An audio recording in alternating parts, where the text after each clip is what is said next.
దాని యొక్క అర్థం ఏంటి అని కనుక మనం ఆలోచన చేస్తే ప్రవర్తన. చెప్పండి ఏంటి? చెప్పండి ఏంటి? మన బిడ్డల ప్రవర్తన మంచిగా ఉండాలి అంటే దేని చేత అంటే వారి నడత శుద్ధిపరచబడుతుందని వాక్యం చెప్తుంది అంటే దేవుని వాక్యము చేతనే. ఒక వ్యక్తి ప్రవర్తన మంచిగా ఉండాలంటే దేవుని వాక్యము ద్వారానే సరి చేయబడుతుంది.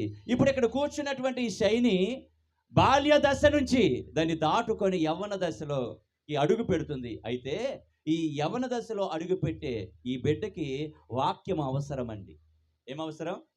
వాక్యము అవసరం.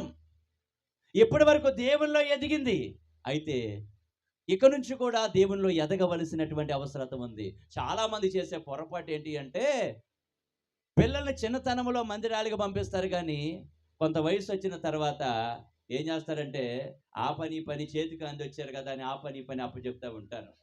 నా ప్రియ దేవుని బిడ్డలారా, మన బిడ్డలకి మంచి భక్తిని మనం నేర్పించగలిగితే, మంచి భక్తిని మనం అలవాటు చేయగలిగితే వారి జీవితంలో ఆ భక్తి చాలా ఉపయోగపడుతుంది.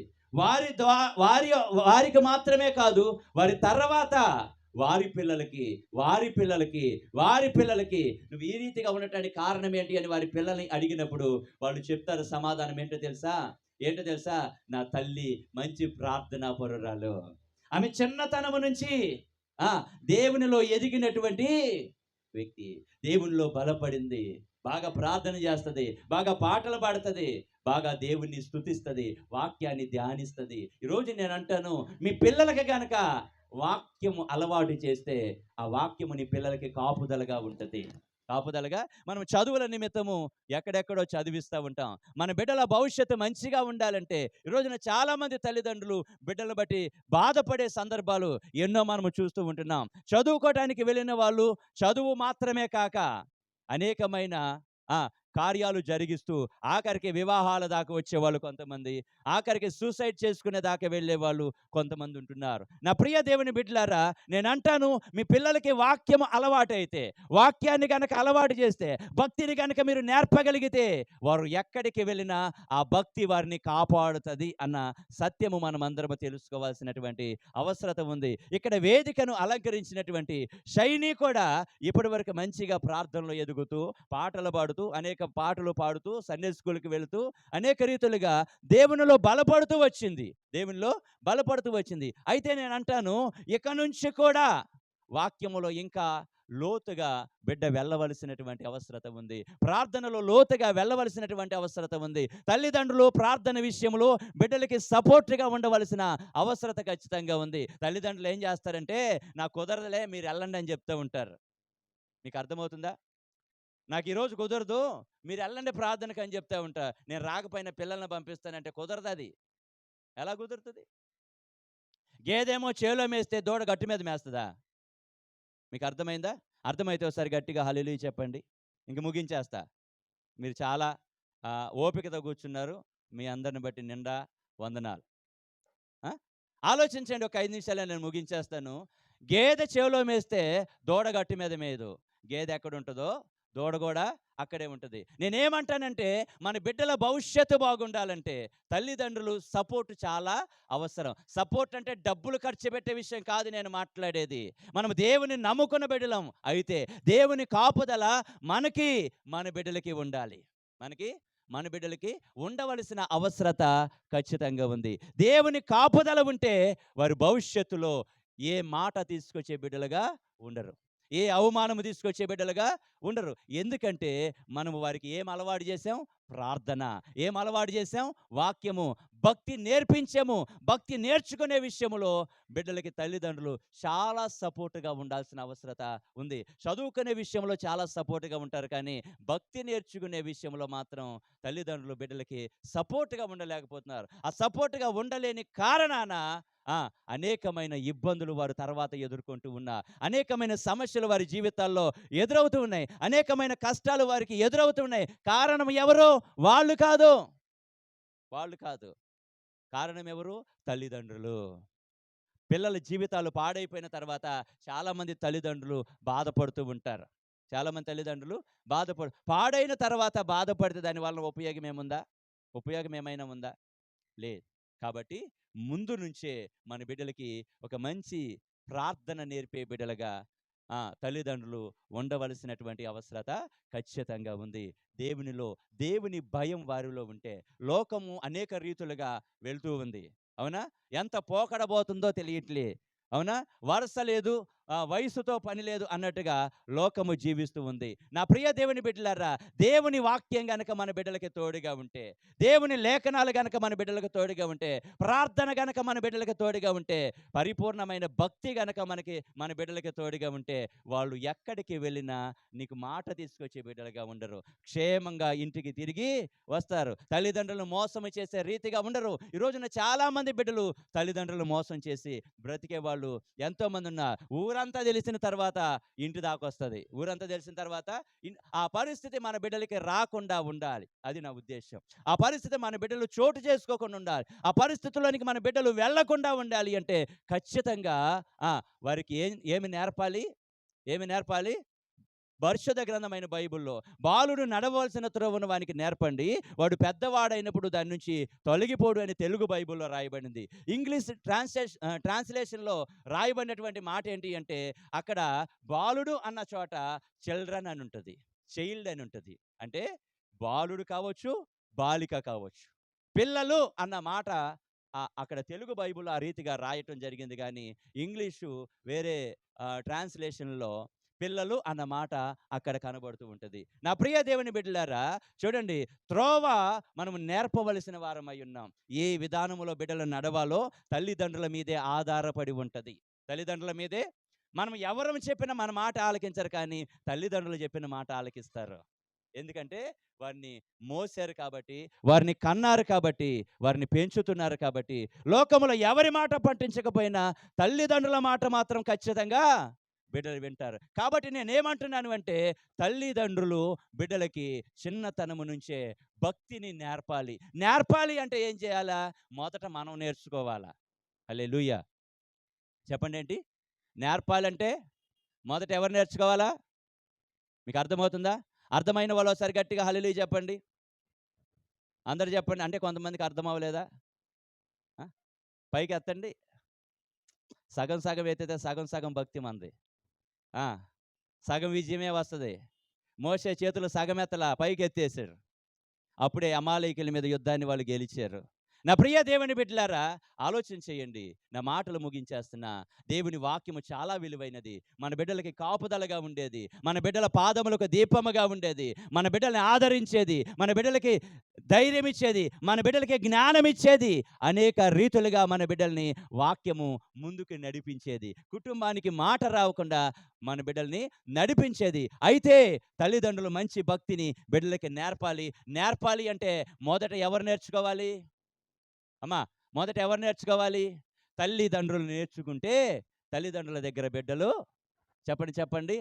మనం ఎవరైనా అప్పోళ్ళు వచ్చారనుకోండి, పిల్లలకి చెప్తాం, లేడని చెప్పు, లేదని చెప్పు.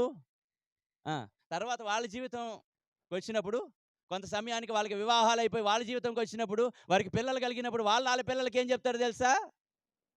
మీకు అర్థమవుతుందా? ఇది రిపీట్ అవుతూ ఉంటుంది, అలాగ కొనసాగుతూ ఉంటుంది. నా ప్రియ దేవుని బిడ్డలారా, ఆలోచన చేయండి. మొదట తల్లిదండ్రులు నేర్చుకుంటే ఆటోమేటిక్గా బిడ్డలకు వచ్చేస్తుంది. ఆటోమేటిక్గా చెప్పండి. ఇప్పుడు అక్కడ ఒక చిన్నది కనబడుతుంది. ఆమె భక్తి పరురాలు అన్న మాట మనకు అర్థమవుతుంది. ఎందుకంటే దేవునిని గురించి, ఎలీషా అనే దైవజనుని గురించి నయమాను భార్యకి తెలియపరిచింది. అంటే ఆమె భక్తి పరురాలు. ఆమె అంత భక్తి నేర్చుకోవడానికి కారణం ఎవరై ఉంటారో? ఆమెకు ముందున్నటువంటి ఆమెని కన్నటువంటి తల్లిదండ్రులు. హల్లెలూయా, హల్లెలూయా. ఈరోజు ఇక్కడ కూర్చున్నటువంటి శైని భక్తిలో ముందుకు కొనసాగాలి అంటే అప్పన్న గారి సపోర్ట్ కావాలా? కొనసాగాలంటే సుబ్బలక్ష్మి గారి సపోర్ట్ కావాలా? మీరు వెళ్ళండి, నేను పనికి వెళ్తానంటే కుదరదు. మీరు వెళ్ళండి, నేను పనిలోకి వెళ్తానంటే కుదరదు. వాళ్ళు ఏం చేస్తారు? ఒకసారి వెళ్తారు, రెండోసారి చెప్తే వెళ్తానులే అంటారు. రెండోసారి ఏం చేస్తారో తెలుసా? ఇంటి దగ్గరే ఉంటారు. వెళ్ళావా ప్రార్థన కంటే వాళ్ళు ఏం చెప్తారో తెలుసా? అప్పుడు వెళ్దామనుకొని బయలుదేరాను, కానీ ఈలోగానే కడుపు నొప్పి వచ్చేసింది. హల్లెలూయా. ఈలోగానే ఏమొచ్చేసింది? ఈలోగానే తలబాధ వచ్చేసింది. మీకు అర్థమవుతుందా? ఈలోగానే నీరసం వచ్చేసింది. నా ప్రియ దేవుని బిడ్డలారా, ఆలోచన చేయండి. మన బిడ్డలు మంచి భక్తి పరులుగా మారాలి. మంచి భక్తి పరులుగా మారాలి అంటే తల్లిదండ్రులు సపోర్ట్ చాలా అవసరం. అప్పన్న గారి సపోర్టు, అదే రీతిగా సుబ్బలక్ష్మి గారి సపోర్టు బిడ్డలకి చాలా. ఆర్థికంగా వాళ్ళిద్దరు కష్టపడేవాళ్ళే. బిడ్డల్ని మంచిగా పెంచుకుంటున్నారు వాళ్ళు. ఏ కొదువ లేకుండా. ఈరోజు చూడండి, ఇద్దరు కుమార్తెలుంటే ఇద్దరు కుమార్తెలకు ఫంక్షన్ చేయడానికి కూడా బాధపడే వాళ్ళు చాలా మంది ఉన్నారు. తెలుసా మీకు? తెలుసా? పెద్ద కుమార్తెకి చేశాను కదా, ఆ చిన్న కుమార్తెకి ఎందుకులే, నలుగురు మిలిసేసి చేతులు గడిగించేసి సరిపెట్టేద్దాం అనుకునే వాళ్ళు ఉన్నారు. కాదంటారా? ఉన్నారు అలాంటి వాళ్ళు. కానీ వారిద్దరి కష్టార్జితాన్ని బిడ్డల కొరకు వారు ఉపయోగిస్తున్నారు. ఎంత కష్టపడుతున్నారో వాళ్ళు, ఎంత కష్టపడి ఆ బిడ్డలను చదివించుకుంటున్నారో, ఎంత కష్టపడి ఆ బిడ్డల్ని పెంచుతున్నారో, ఏ లోటు లేకుండా, ఏ కొదువ లేకుండా నా బిడ్డలు అందరికంటే గొప్పగా ఉండాలని మంచిగా వాళ్ళు పెంచుతూ ఉన్నారు. ఎవరిని తక్కువగా చేసి చూడట్లేదు వాళ్ళు. వారికున్న బిడ్డలందరినీ కూడా సమానముగా వాళ్ళు ప్రేమిస్తూ వారిని ఆ రీతిగా నడిపిస్తూ ఉంటున్నారు. అయితే నేను చివరిగా చెప్తున్నటువంటి మాట, ఆ బిడ్డలకి మంచి భక్తిని నేర్పే తల్లిదండ్రులుగా వీళ్ళు మారాలి. ఏ రీతికైతే కష్టపడుతున్నారో వాళ్ళకి ఒక మంచి భవిష్యత్తునిచ్చే తల్లిదండ్రులుగా మారాలి. వారి పేరు వీళ్ళ తర్వాత వాళ్ళ బిడ్డలు కూడా, మా అమ్మ ఎంత భక్తి పొర్రాలో తెలుసా, ఆ భక్తి ఎక్కడి నుంచి వచ్చిందంటే వాళ్ళమ్మ దగ్గర నుంచి వచ్చింది. హల్లెలూయా. వాళ్ళమ్మ దగ్గర నుంచి వచ్చింది అన్నట్టుగా చెప్పుకోగలిగే రీతిగా ప్రతి ఒక్కరూ బిడ్డల్ని పెంచవలసిన అవసరత ఉంది. ప్రాముఖ్యంగా అప్పన్న గారికి, అదే రీతిగా సుబ్బలక్ష్మి గారికి తెలియపరుస్తున్న, బిడ్డల్ని మంచిగా ప్రార్థనలో ప్రోత్సహించి బలపరిచి నడిపించేవారిగా ఉండాలని మరి ఇక్కడ వేదికను అలంకరించినటువంటి ఈ స్వీటీ మరి ముందుకి కొనసాగే ఈ పరిస్థితుల్లో లోకం అనేక రీతిలుగా చూస్తూ ఉంటుంది. అయితే భక్తి నేర్చుకొని వాక్యానుసారంగా బిడ్డ ముందుకి వెళ్ళే రీతిగా దేవుడు సహాయము చేయులాగన, ఈ లోక మాలిన్యం అంటకుండా ఆయన కౌగిలిలో, ఆయన కృపలో ఈ బిడ్డని దేవుడు ఎదిగింపజేసే రీతిగా దేవుడు సహాయము చేయులాగన మనమందరం చిన్న ప్రార్థన చేద్దాం. అందరూ లేచి నిలబడండి. మీ చేతులు చాపండి. బిడ్డ నిమిత్తం ప్రార్థన చేద్దాం. నువ్వు లేచి నిలబడినానా ప్రార్థన చేద్దాం. అందరూ లేచి నిలబడండి. నిండు మనస్సుతో బిడ్డ కొరకు ఒక 2-3 నిమిషాలు మనం ప్రార్థన చేద్దాం. నిండు మనస్సుతో బిడ్డను మనం ఆశీర్వదిద్దాం.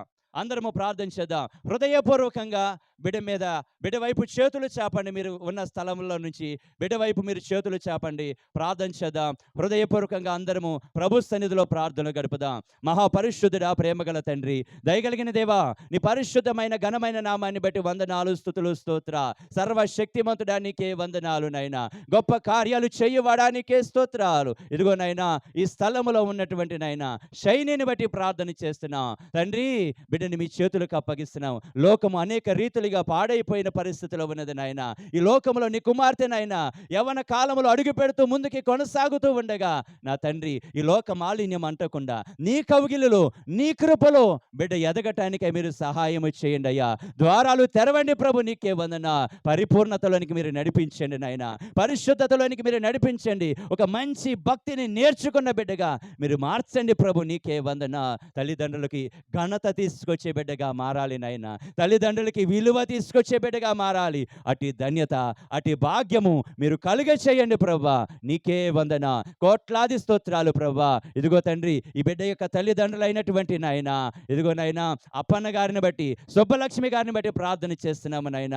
ఇదిగో తండ్రి, అయ్యా బిడ్డ విషయములో నా ప్రభ బాధ్యత కలిగి అయ్యా ప్రార్థన నేర్పే బిడ్డలుగా మీరు మార్చండి. భక్తిని నేర్పించే బిడ్డలుగా మీరు మార్చండి. సహాయము చేయండి నాయన. బలపరిచి స్థిరపరచండి నాయన. నీ రక్త ప్రోక్షణ జరిగించండి. చేరి వచ్చిన బంధురికం అంతటిని బట్టి ప్రార్థన చేస్తున్నాం. రక్త సంబంధికులందరిని బట్టి ప్రార్థన చేస్తున్నాము నాయన. నా తండ్రి, కుటుంబం అంతటిని బట్టి ప్రార్థన చేస్తున్నాం. గొప్ప కార్యాలతో మీరు నింపి తృప్తిపరచమని, బలపరిచి స్థిరపరచమని తండ్రి, బిడ్డలందరినీ నేను మీ చేతులకు అప్పగిస్తున్నాం ప్రభా. ఇదిగో నా తండ్రి, వేదికను అలంకరించిన బిడ్డ నిమిత్తమై అందరూ ప్రార్థన చేస్తూ ఉండగా తండ్రి, అందరి దీవెనలు బిడ్డ పైన మీరు కుమ్మరించండి. మరి ముఖ్యంగా నీ దీవెనలతో, మీ ఆశీర్వాదాలతో బిడ్డని నింపి తృప్తిపరచమని సహాయము చేయమని, పరలోక సంబంధమైన జ్ఞానముతో మీరు నింపి తృప్తిపరచమని, బలపరిచి స్థిరపరచమని తండ్రి. జరగనయ్యున్న కార్యక్రమం అంతట్లో కూడా మీరు తోడుగా ఉండండి. బిడ్డలు సిద్ధపరచబడినటువంటి విందుశాలలో కూడా మీరు తోడుగా ఉండండి ప్రభువా. ఏర్పాటు చేయబడిన భోజనాల విషయంలో కూడా మీరు తోడుగా ఉండి నీ నామానికి మహిమ తెచ్చుకొనమని, సహాయము దయచేయమని తండ్రి. నాయనా, ఇదిగో దూర ప్రాంతాల నుంచి వచ్చినటువంటి బంధువుల విషయమై, రక్త సంబంధికుల విషయమై ప్రార్థిస్తున్నాము ప్రభా. మరలా వారు క్షేమంగా తిరిగి వెళ్ళే కృప మీరు దయచేయండి. ఇక్కడున్న ఆర్కెస్ట్రా వారిని బట్టి కూడా ప్రార్థన చేస్తున్నాం, సౌండ్ సిస్టమ్ వారిని బట్టి కూడా ప్రార్థన చేస్తున్నాము తండ్రి. అదిగో ప్రభా, అయా కెమెరా వారిని బట్టి కూడా ప్రార్థన చేస్తున్నాము తండ్రి. ప్రతి ఒక్కరిని బట్టి ప్రార్థన చేస్తున్నాం. ఈ స్థలంలో ఉన్న సింగర్స్ని బట్టి కూడా ప్రార్థిస్తున్నాము ప్రభా. వారు క్షేమంగా తిరిగి వెళ్ళే కృప ప్రతి ఒక్కరికి దయచేసి నీ నామానికి మహిమ తెచ్చుకొనమని తండ్రి, ఈ ఘన కార్యాన్ని మీ చేతులకు అప్పగిస్తూ యేసు నామములో ప్రార్థించి పొందుకొనుచున్నాము తండ్రి. ఆమేన్. ఆశీర్వాదం తీసుకుందాం. సర్వ సృష్టికి కారణభూతుడైన యెహోవా దేవుని యొక్క ప్రేమ,